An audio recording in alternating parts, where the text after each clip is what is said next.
આમોદ તાલુકાના મછાસરા ગામે ગત રાત્રિના સમયે અચાનક બદલાયેલા હવામાન વચ્ચે એક મોટી દુર્ઘટના સર્જાતા સહેજમાં અટકી હતી। રાત્રિના સમયે તાલુકાભરમાં તીવ્ર પવન ફૂંકાવાની સાથે ધોધમાર વરસાદ શરૂ થયો હતો, જે દરમિયાન મછાસરા ગામની મધ્યમાં આવેલ દક્ષિણ ગુજરાત વીજ કંપની લિમિટેડની વીજ ડીપીમાં અચાનક શોર્ટ સર્કિટ થવાના કારણે ભયાનક આગ ફાટી નીકળી હતી। ભરચક વરસાદની વચ્ચે વીજ ટ્રાન્સફોર્મરમાંથી અચાનક આગના મોટા ભડકા અને તણખા ઉડવા લાગતા આસપાસના રહીશોમાં ભારે ગભરાટ અને દોડધામ મચી હતી। સ્થાનિક લોકોના જણાવ્યા અનુસાર વાવાઝોડાના કારણે લાઈનો પર ઝાડની ડાળીઓ તૂટી પડવાથી અથવા તો ભેજ લાગવાના કારણે આ શોર્ટ સર્કિટ થયું હોવાની આશંકા છે। આગ એટલી વિકરાળ હતી કે તેના તણખા દૂર દૂર સુધી હવામાં ઉડતા દેખાયા હતા, જેને કારણે ગ્રામજનોમાં કોઈક મોટી હોનારત સર્જાવાનો ભય પેદા થયો હતો।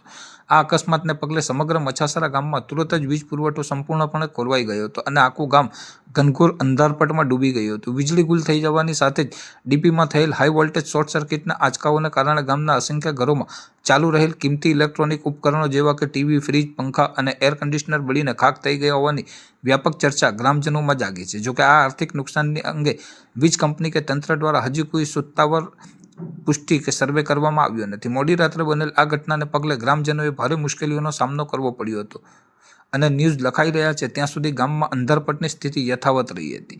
આ ઘટનાને પગલે સ્થાનિક રહીશોમાં વીજ કંપનીની પ્રી મોન્સૂન કામગીરી સામે ભારે રોષ જોવા મળી રહ્યો છે। ગ્રામજનોનો આક્ષેપ છે કે ચોમાસા પહેલા લાઇનોનું યોગ્ય મેન્ટેનન્સ ન થવાના કારણે જ આવી જોખમી પરિસ્થિતિઓનું નિર્માણ થાય છે। ગામના અગ્રણીઓએ માંગ કરી છે કે વીજ કંપનીના ઉચ્ચ અધિકારીઓ તાત્કાલિક ધોરણે મછાસરા ગામની મુલાકાત લઈ ક્ષતિગ્રસ્ત ડીપીનું યોગ્ય સમારકામ અથવા બદલાવ કરે અને ભવિષ્યમાં આવી કોઈ જીવલેણ ઘટના ન બને તે માટે કાયમી અને નક્કર પગલાં ભરે। ચોમાસાની હજુ તો શરૂઆત જ છે, ત્યારે તંત્રની આવી બેદરકારી ગામ લોકો માટે જીવનું જોખમ ઊભું કરી શકે તેમ હોવાથી ત્વરિત તપાસની માંગ પ્રબળ બની છે।